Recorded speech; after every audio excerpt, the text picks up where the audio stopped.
Почитувани, двојните аршини на СДС и Филипче се потврдија. Од една страна вела дека секој оној кој сака да вози без возачка дозвола треба да е санкциониран, а од друга страна гласа против системот Безбеден град. Сведоци бевме дека на протестите активисти на СДС кои работеле за Оливер Спасовски се закануваа со тепање и убивање на полициски службеници и дивеа низ градовите за да возат без возачки дозволи.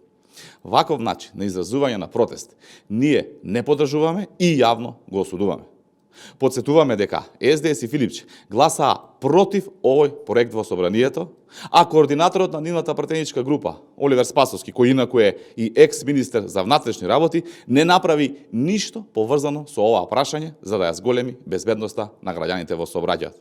Во време на СДС, Филипче и Спасовски не беше имплементиран ниту еден системски проект што ќе обезбеди дигитална контрола на сообраќајот, транспарентно санкционирање и реално намалување на сообраќајните прекршоци. Сега, кога конечно се воведува систем кој воспоставува ред, одговорност и еднаквост пред законот, Филипче и СДС се против.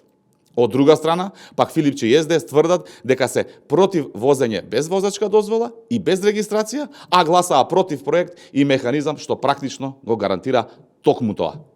Оваа контрадикторност ни Венко Филипче не може сам да си ја објасни, ниту со политички разлики, ниту со загриженост за граѓаните. На СДС и Филипче треба да им биде јасно дека проектот Безбеден град не е партиска агенда, напротив, е системско решение за заштита на животите на граѓаните. Секој што е искрено за ред, закон и безбедност треба да го поддржи, а се друго е политичка калкулација на штета на јавниот интерес.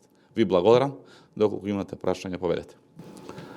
Петрушевски вчера од Социјалдемократскиот сојуз излегува со еден предлог како да се обезбедат пари за повисок минималец. Според нив од две ставки, доколку се скрати, тоа се стоки, услуги, субвенции и трансфери, може да се ослободат до 205 милиони евра, пари кои што според опозицијата се доволни за зголемување и на минималецот на 600 евра, меѓутоа и за поддршка на приватните компании за субвенции за придонесите.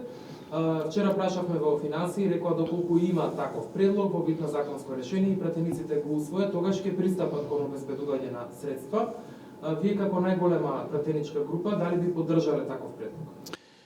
Најпрви мора да истакнам дека Филипче и СДС има повеќе од доволен период да донесат економски политики и мерки со кои што ќе го зголемеа и минималецот и сите плати во Република Македонија. Но тие не одбраа таква политика, тие одбраа политика на проценти, провизии и трпање на пари во приватни джебови, за да ја остава државата и работниците без исплатени плати кои што во моментот треба да бидат исплатени, а да не зборуваме за повисоки плати и зголемен минималец.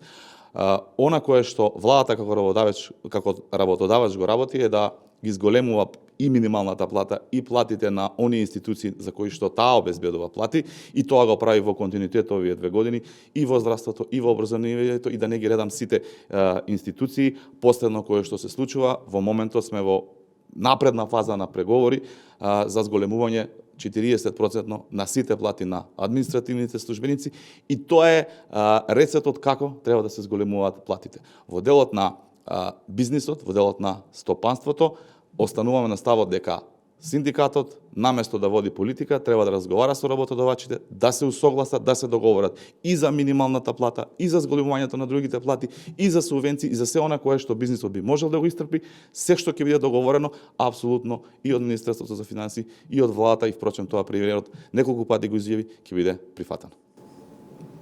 Прашање Алса телевизија, предлог измените на законот за влада беа поднесени во собранието минатата недела.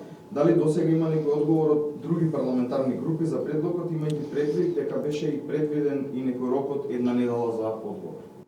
Нашиот став по однос на ова прашање која се однесува на техничката влада е јасен и недвосмислен и беше истакнат и на лидерската средба, таму и другите политички партии го изразија својот став и се за едно вакво законско нивелирање на работите, затоа што моментално, согласно законот за организација на работата на државните управи, се укинати одредени министерства или се поделени ресорите, така што немаме повеќе Министерство за труд и социјална политика, за да може да се назначи технички министер за труд и социјална политика, немаме повеќе Министерство за информатичко општество и дигитална трансформација истото е поделено, така што не може да се назначи министер и овие измени се неопходни како би можело техничка влада да има на следните избори.